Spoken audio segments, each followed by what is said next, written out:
সমাজ যেভাবে গড়ে ওঠে। মানুষকে বেঁচে থাকার জন্য জীবনের কিছু মৌলিক প্রয়োজন মেটাতে হয়। এগুলো হচ্ছে খাদ্য, বস্ত্র, বাসস্থান, চিকিৎসা, নিরাপত্তা, শিক্ষা, আবাসন ইত্যাদি।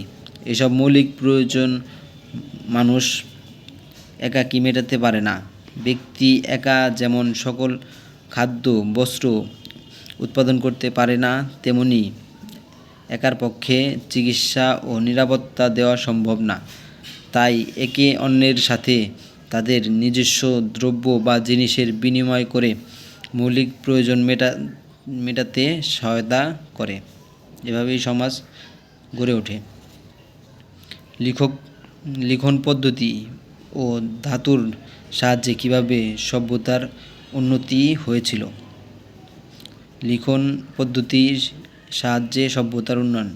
লিখন পদ্ধতি প্রবর্তিত হওয়ার ফলে সরকারি, বেসরকারি সব রকম লেনদেনের হিসাব, চুক্তি ও সন্ধিপত্র লিখে রাখার উপায় বের হয়। প্রয়োজনীয় ঘটনা ও কার্যক্রমের বিবরণ লিখে সেগুলো রক্ষা করা সুবিধা হয়। খবরাখবর লিখে পাঠানোর অথবা আকারে ধরে রাখা এবং তা প্রচার করার উপায় পাওয়া যায়। এইখানে খ। তারপরে ধাতুর সাহায্যে সভ্যতার উন্নয়ন। ধাতু ব্যবহারের যুগকে পুরোপুরি সভ্যতার যুগই বলা হয়, কারণ বর্তমানে ধাতুর যুগই চলছে।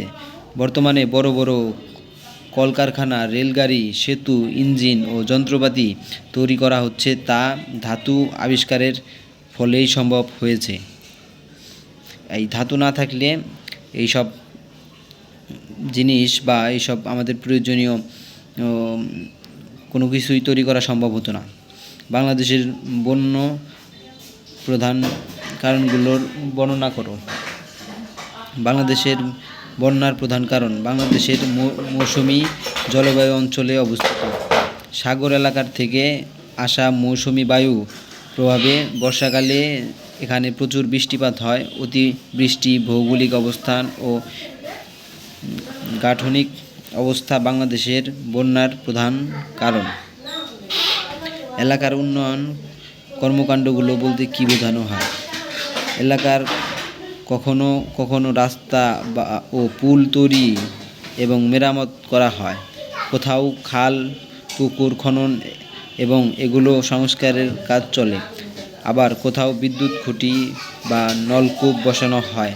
এছাড়া রাস্তার ধারে কিংবা বিদ্যালয়ে, হাসপাতাল ও অফিস প্রাঙ্গণে গাছপালা লাগানো হয়। সাধারণত এসব কাজকে এলাকার উন্নয়ন কর্মকাণ্ড বলে।